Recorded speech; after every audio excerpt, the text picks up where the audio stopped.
Oh, you don't have enough time. You're very busy. What's new? You're not making it a priority. So how do you make something a priority?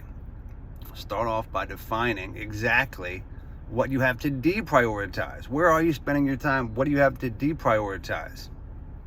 And then there's some friction. Oh, wait, I can't do less of that. I'm already patterned into that habit.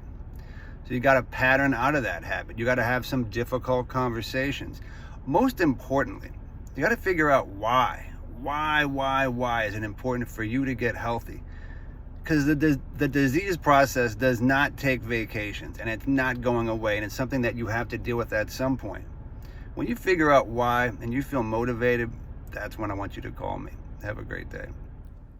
Hey, focus on the opportunity in every situation. So I'm sitting here and I'm about to shoot this video and I'm setting something up and I drop food all over my refrigerator. And I say to myself, oh man, this is a mess. And then I flipped. What's the opportunity? I'm like, I've never actually cleaned this refrigerator. So this is an opportunity to clean this refrigerator. Do you know somebody that always focuses on the negative and never focuses on what we have achieved and why this is happening for me and not to me? Share this with that person. And think about in your life, if you consistently look and search for opportunities and find the opportunities in every situation, what's possible for you? Have a great day. Hey, quick story. So high performers have to be able to contain a lot of stress in their mind, a lot of big pieces moving, a lot of potential disaster, catastrophe, all these different details they have to have in their mind. Here's a quick story. So a couple of years ago, I was in a position in life where I had no roommates, no pets, no girlfriend, no boss, no employee, very low responsibility. What I didn't realize was I was deconditioning my mind to deal with stress. And as I slowly accumulate these stresses, I have to be aware of like, all right, I have to condition my mind to handle more stress. So physical exercise and then mentally working through the resistance of problems, they're all mental patterns that you can condition to show up every day and get better at developing the map in your mind to deal with stressful patterns. And the physical exercise builds up the resiliency. Have a great day. Hey, so most people don't make the right food decisions because they wait till the last second to figure out what they're going to eat. And they make this big mistake. People will do a food journal and write down what they ate. Instead, how about you write down what you're going to eat for the next week? And it's not so much sticking to that plan as it is the planning process, because now you have to think about it. Now, when are you going to go to the grocery store? When are you going to cook? When are you going to organize all this stuff? And when you do that, you'll start to see some logistics. Oh, wait, my timing. Oh, wait, is this in place? And that's going to help you out a lot more. And then you're going to get the result that you're looking for. How you doing? What's going on? Matt here. So 3 important things that you can do right now to change your life forever.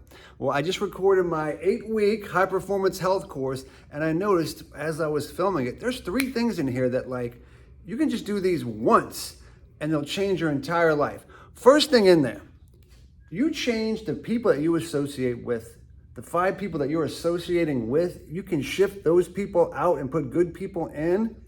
It's going to have compounding returns. So think about your health, your happiness, your financial state, your emotional state, everything. So number 1, change who you're surrounding yourself with and your whole life will change forever. Focus on that. Number 2, take a minute, schedule a time, do it now. Go through your Facebook news feed, your Instagram news feed, whatever news feed, and curate it and filter out all the crap you don't need. Make that a habit. Do that once, but it's inputs that are residually going into your brain. You want to shift them, make them more positive, make them happier, make them more optimistic, make them kinder. Third, learn to tell people no. And this has compounding returns through time, because when you start to respect yourself, respect your own time, and start to tell people no, well, guess what? They start to respect you on a compounding residual basis. So those are 3 things you can start doing now that will have compounding results for the rest of your life. Have a great day. Thanks for listening. All right, so let me tell you a quick story. They did this study where they took some rats and they put them in a maze and they tried to find this cheese. Now, the first set of rats, they didn't eat for like a day. So they were motivated You know, they had some motivation. And it took them about 15 minutes to get through this maze and find this cheese. Now, the second set of rats, they didn't eat for 4 days. So they were like in a crisis mode. They were starving. So which group do you think found the cheese the fastest? Well, the group that found it the fastest was the first group. It took them 15 minutes to find that cheese. Second group, when they were in crisis, it took them 4 times as long. It took them 60 minutes to find that cheese. The point is, when you're stressed out, when you're in a crisis mood, when you get to a point where you're overflowing, you don't make good decisions. And high performers need to stay relaxed and focused to make high quality decisions. Hey, quick video. So there's 3 types of people in this world. The first person likes to move around a lot, is extremely optimistic, and loves to experience life. The thing is, if those people learn how to stay still in small pockets of time and stable, they can experience so much more. The second type of person just achieves things and they just want results. They don't even care about being happy. And if they can just learn how to chill out, recover, and manage their energy, they can be so much more competitive and perform so much better. The third type tends to be lazy, and once they get moving, they can support other people around them a lot better and a lot more if they get moving. If you want to know more about which type you are, send me a message. Put 1, 2, or 3 down in this comment. Hey, so what is your purpose? What fulfills you? What makes you happy? You know, you look at your friends, you look at everybody on Instagram, and, you know, they're doing things that maybe you wish you could be doing. Well, how's that going to leave you feeling? Because you can't do everything. You can do anything, but you can't do everything. Warren Buffett said something once that I thought was really interesting. Take the top 25 things you want to do with your life and eliminate the bottom 20. Focus on the top 5. Get those done. And actually make progress with those. Realize those. Experience those. The problem is, when you're going to sit down and really make that decision. If you want to chat about it, you know who to call. Have a great day. Hey, do you ever feel stuck, like you've had the same problem for a long time and you haven't been able to budget? And, you know, the math compounds of this problem. You keep repeating a certain pattern of behaviors and it's starting to catch up and it's starting to accumulate into a result that you're not satisfied with. Well, I don't think we realize how often we repeat the same patterns over and over and over again. And before you know it, years have gone by and we're stuck with the bad results from that unhealthy pattern or that dysfunctional pattern. Here's the trick to breaking it. You have to find a way to track it, to find a metric that you can adjust and tweak and reflect on and see how it's being influenced and make adjustments. So if you want to know more about that, shoot me a DM. Let's chat about it. Thanks. Have a great day. Hey, this is for the person that's been thinking about making that one change, but hasn't quite done it. So you've got the Super Bowl, you've got Valentine's Day, you've got the holidays, you've got Mardi Gras, you've got beach trips, you've got all these different things coming up. And there's always a reason, there's always an excuse not to do it. When are you going to get to a point mentally where you just commit no matter what? When do you get to a point where you say, this is the kind of person I want to be, this is my identity? And then you say, that person, that identity, I'm going to start behaving like that right now. What does that person do? Do they give into these vices? Do they tell themselves weak stories?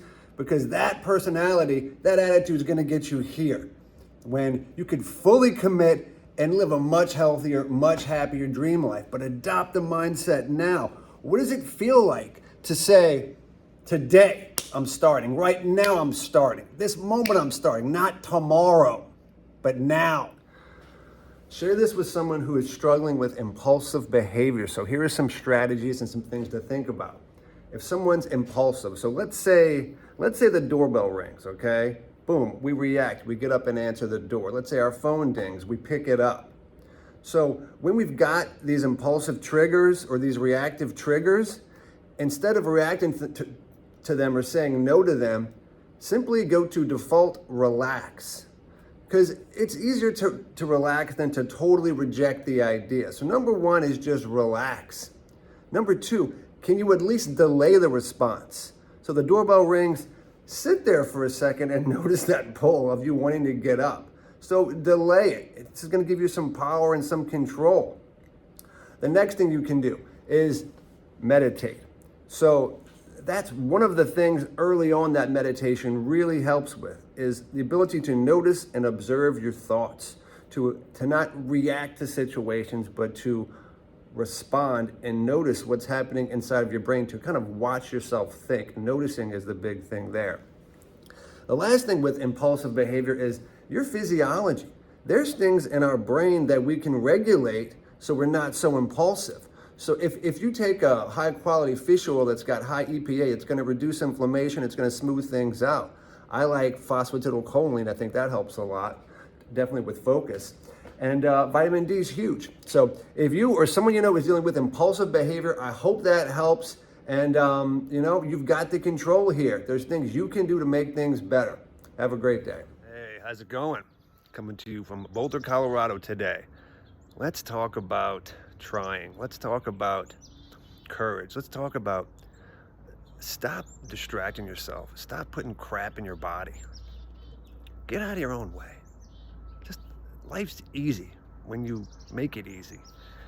It's just that we're all consumed by fear of failure. And the biggest winners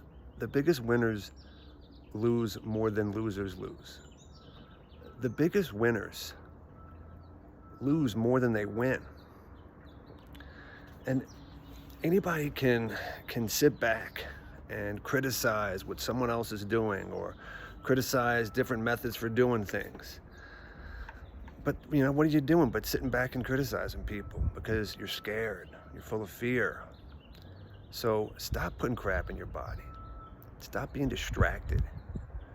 Stop telling yourself a story that's not true. And go do something. Have some courage. Try, fail, try again. You're gonna be so much happier. Have a great day. Hey, so today's lesson. Often when you're trying to help somebody or you're working with somebody, you can see what needs to get done.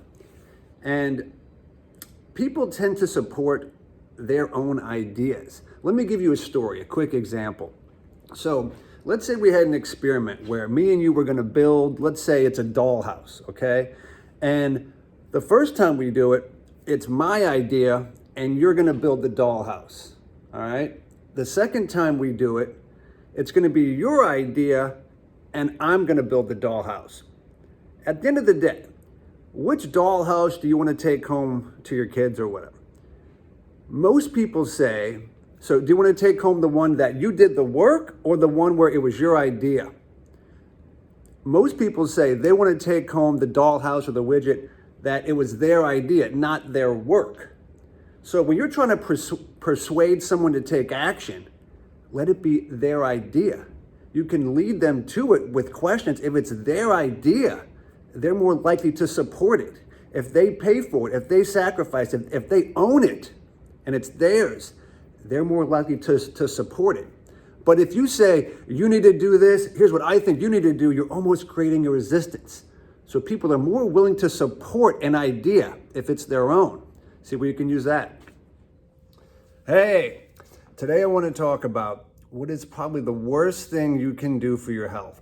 Now there's some bad stuff you can put in your body. There's drugs, there's alcohol, there's smoking. But most people overlook processed sugar and how bad it is for you. I want you to think about taking some sugar, a cupcake, or some Sprite and pouring it on the ground and then feeling it.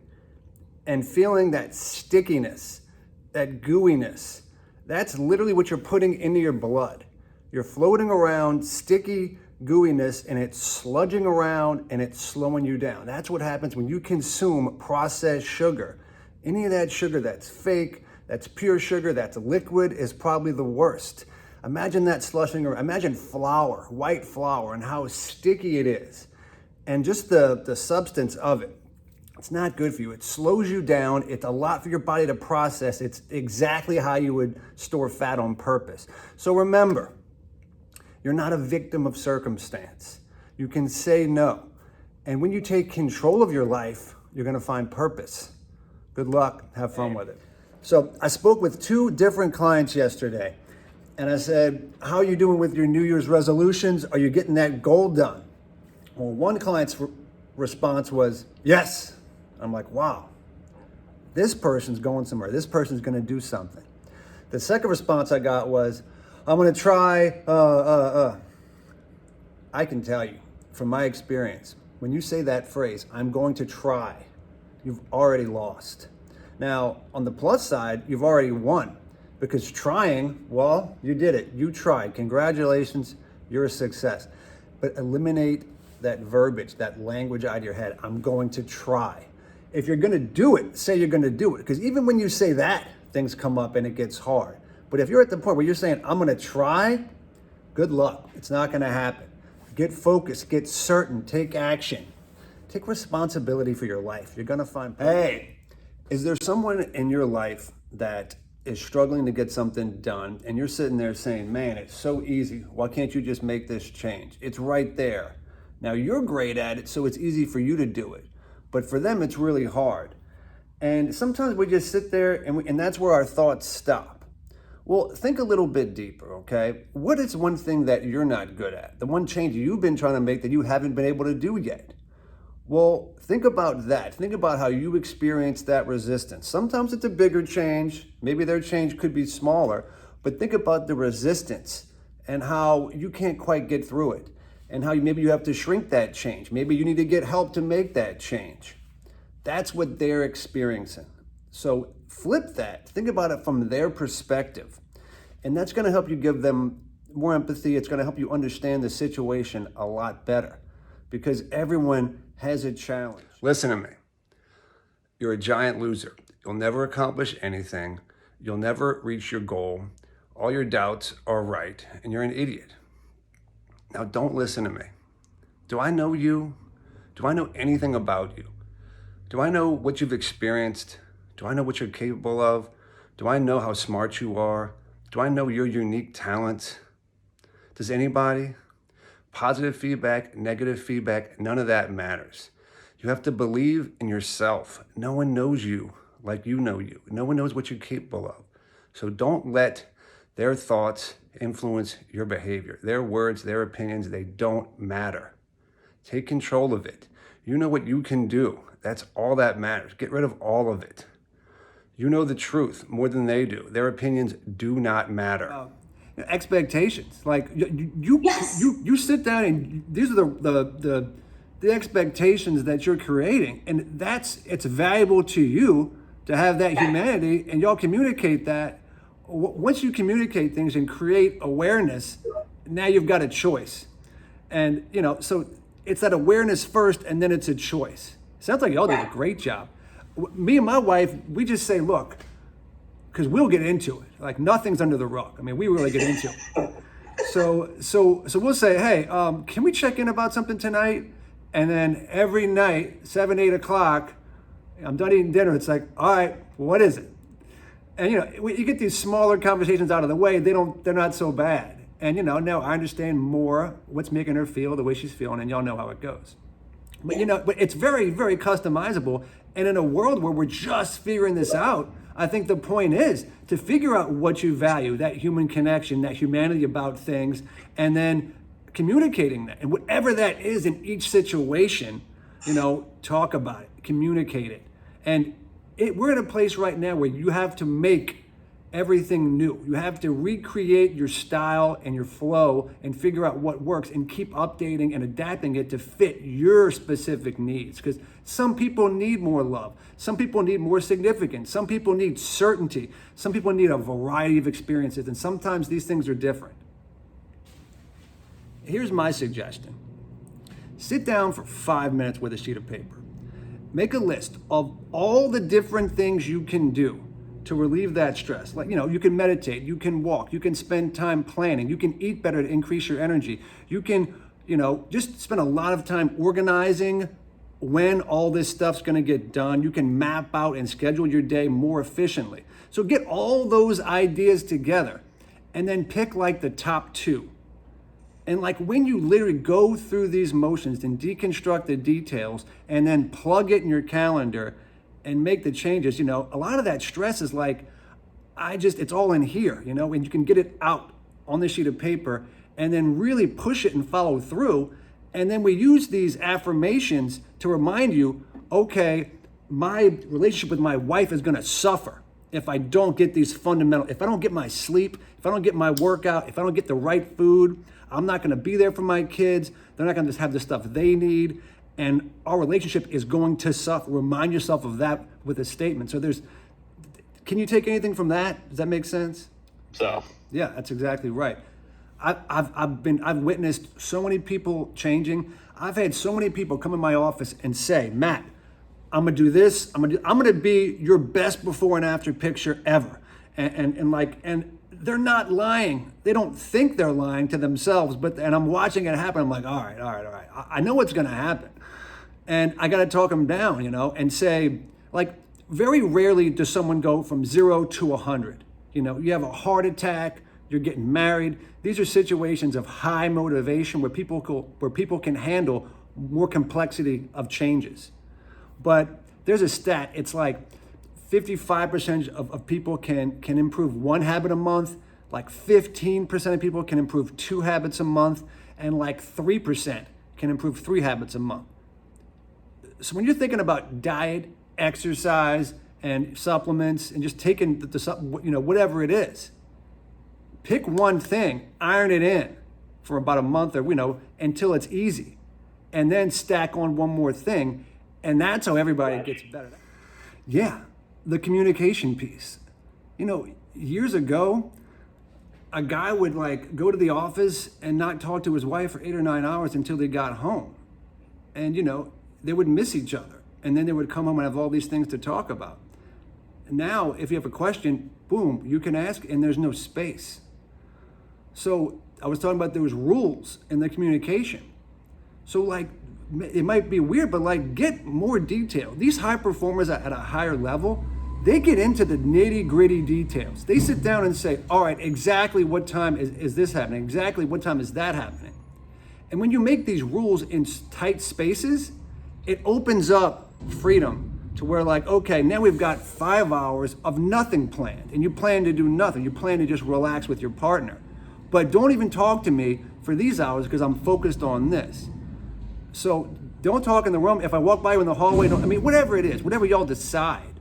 I think, be creative and innovative with the way you treat all these small situations, because this is a whole new thing, right? Have y'all got... Hey, all right, today I want to do a little metaphor on habits, bad habits that you're trying to change. So this is your glass of dirty habits, dirty water. It's a metaphor.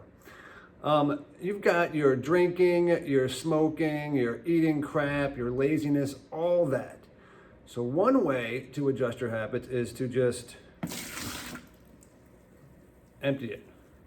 Now you've got this void cup of space, of empty space. And all you're thinking about is those bad habits. And that's where your focus is, on quitting these bad habits. And eventually other different bad habits start to enter your life. And now you're back where you started. So you're still thirsty for these bad habits. So now there's another way to do this. What if you bring your attention to the good habits and you don't even focus on getting rid of the bad habits? Just focus on incorporating the new habits, the exercise, the better friendships, the reading, the sleep, the whatever. Bring all your attention to that. Don't even think about the bad habits. Just get some good, clean habits and watch as I make a huge mess. But your habits and your water and everything gets much cleaner. So focus on incorporating better habits in your life. Bring your focus into that. Thanks. Hey, for today's video, I want to talk about a metaphor for making change. So imagine this. You've got a person riding an elephant going down a path. You've got 3 pieces here. You've got the rider, you've got the elephant, and you've got the path. And the objective is to get down the path as quickly as possible. So imagine this. Imagine the person riding the elephant is, it's got so many different options, the person can't choose which option, so they keep switching. They lack patience.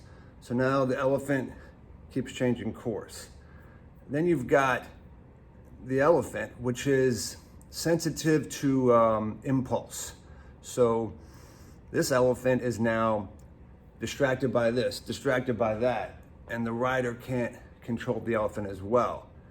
And now you've got a path where there's stuff everywhere, it's not clear, there's rivers, there's rocks, there's more distractions for the elephant. It's gonna take a long time to get down that path. So here's how you think about it. Number one, the rider. So many options, have one clear path. Be patient, stay with it, see it through. The second thing, the elephant, okay? Your daily affirmations, your source of motivation, your positive energy around you. The elephant has to stay motivated. You have to direct the rider. You have to motivate the elephant, and you have to shape the path. So the path, what kind of food's in your house? What kind of people are you surrounded by? What kind of information are you getting through your feed? So if you can direct the rider properly, if you can shape the path properly, if you can motivate the elephant, you're gonna get down that path very quickly, very efficiently.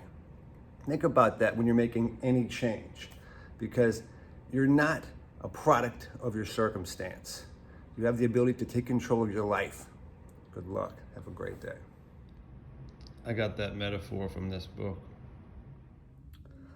Hey, so here's the problem. You're stressed out. You don't have enough time. People in your life are complaining because they're not getting enough of your time. And this is causing all sorts of problems. You're not happy. So here's the solution. You have to learn how to tell people no. And when you start to define your life and your parameters and what you're willing to say no to, and you're clear about that, sometimes it's going to cost you money. Sometimes it's going to cost you relationships. But when you can find a way to tell people no, you're going to free up time and energy, and then you can focus more on your health, like a lot of my clients. And it's really hard saying no, especially when people get to an age where they're worth so much money per hour, where they make more in a year in their 60s than they did a decade in their 20s. It's hard to say no. Your time is expensive. Expect that. That's part of it. But at the end of the day, saying no and freeing up time is what's healthiest. And here's the surprising part. When you start to tell people no, at first, no one likes having their invitation rejected. But then they sit back and they start to respect you, and they start to respect your time more, and the invitations that they start giving you are more specific, and they just start to respect your needs and your time a lot more. And that buys you exponentially more time, more freedom, more health, and more quality in your life. So if you're stressed out, if you're short on time, if things aren't working out, what do you have to say no to, and stretch your thinking? It might take even more than you expect. Have a great day. Hey, today I'm going to show you a little graph that my buddy Jarek Robbins showed me. And he got this from a guy named Simon Bowen. And this is about the next 20 years of your life and how that could go. So what's important to most people? Well, three things. Everyone wants to have good health and high energy. Everybody wants to have money, purpose, and then everybody wants to have a great relationship with their family, with their friends, with their siblings, with whoever they come across in life.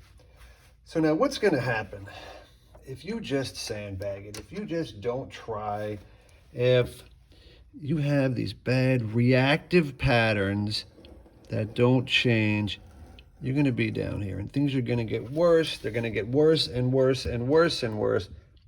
You'll be down here where what's going to happen?